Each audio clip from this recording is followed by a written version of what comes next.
সাকিবের প্রতি যেন অপু বিশ্বাসের চিন্তা দিন দিন বেড়েই চলছে।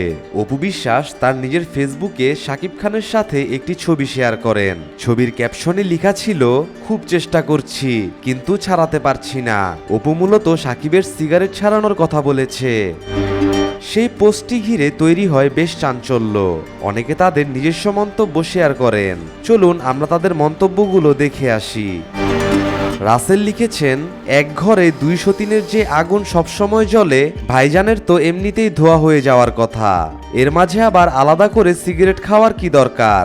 আদর্শের পাঠশালা লিখেছেন, ভাইজান সিগারেটটা ছেড়ে দেন, বাসায় এমনিতেই আপনার দুই বউয়ের ঝগড়ার যে ফায়ার সার্ভিস অবস্থা, তার মাঝে এই সিগারেটের ধোঁয়া কিন্তু পরিবেশ আরো ঘোলাটে করে দিচ্ছে।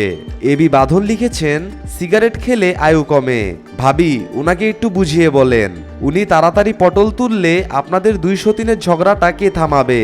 রেফারি ছাড়া তো খেলা জমবে না।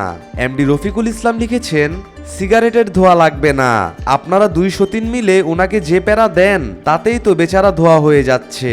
সাফায়েত নবী লিখেছেন, অপুর উচিত তাকে সিগারেট ছাড়ানো, নইলে উনার অবর্তমানে আপনাদের 203-এর তো বোরিং লাগবে, তখন ঝগড়া করবেন কার সাথে? মাইশা তাবাসসুম লিখেছেন, সাকিবকে দুই বউ মাঝে মাঝে যে প্যারা দেয় তাতে সে সিগারেট খেয়েই একটু শান্তি পাচ্ছে। মোহাম্মদ সোহাগ লিখেছেন, সিগারেট তো পুড়তেছে একটাই, কিন্তু ভাইজান তো পুড়তেছে দুই দিক থেকে। খান সাহেব লিখেছেন, সিগারেটের প্যাকেটে লেখা থাকে ধূমপান স্বাস্থ্যের জন্য ক্ষতিকর, আর ভাইজানের কপালে লেখা দুই বউ মানসিক শান্তির জন্য ক্ষতিকর। ভাই সিগারেটটা অন্তত ছেড়ে দেন।